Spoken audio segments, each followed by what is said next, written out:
তারিখ সাহস যদি থাকে, আমি আজকে মিডিয়ার মাধ্যমে কইলাম, যদি যদি অনলাইনে শুধু ডিবেট করে, বাংলাদেশে কে আছো ডিবেটম্যান, শক্তিশালী প্ল্যাটফর্ম, তাকে বলে আমার সাথে বসার জন্য।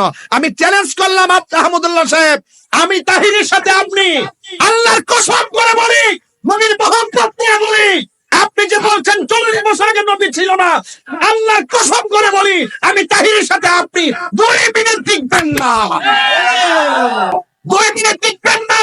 যদি আপনি টিকেন, যুক্তি দিয়া দলিল দিয়া এই মাইকের স্পিকার আমি ছেড়ে দিব ইনশাআল্লাহ, বলে দিলাম। ওয়াজের মাঝে আমি কথা বলবো না। তাহির এত সোজা মানুষ না, তাহির এত অশিক্ষিত কেউ না। এই অন্তত পক্ষে হুব্বে রাসূলের উপরে দলিলে কেতাবের মাধ্যমে আমি প্রমাণ করে ইনশাআল্লাহ দেখাই দিব তাহিরি ইস্তাহিরি। আমি আমার ভাই মাওলানা গিয়াসউদ্দিন তাহিরের প্রতি বিনীতভাবে আরজ করতে চাই, প্রিয় ভাই আমার, ইমানের প্রশ্ন আমাদেরকে আল্লাহর কাছে যেতে হবে। আমরা অন্য যাই করি না করি, অন্তত ইমান হারা হওয়ার মতো কথা, শিরকে আকবর হওয়ার মতো কথা থেকে আমাদের বেঁচে থাকা উচিত।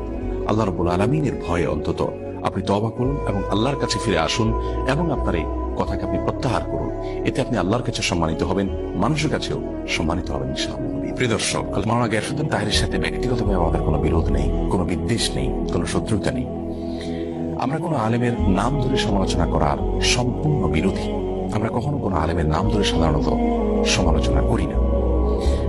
বিশেষ করে কোনো আলেম যদি এমন কোনো মত পোষণ করেন যে মতের সাথে আমি একমত নই, কিন্তু তার মতের সপক্ষে কোরআন হাদিসের কোনো দলিল তিনি এমন ভাবে পেশ করেন যে কোরআন হাদিসের আলোকে তিনি সে মতটি পোষণ করেছেন, তার একটা বুঝ, তার একটি গবেষণা এমনকি হতে পারে, তাহলে সেক্ষেত্রে তার বিরুদ্ধে বিশুদ্ধার করাকে আমরা সঠিক কাজ মনে করি না।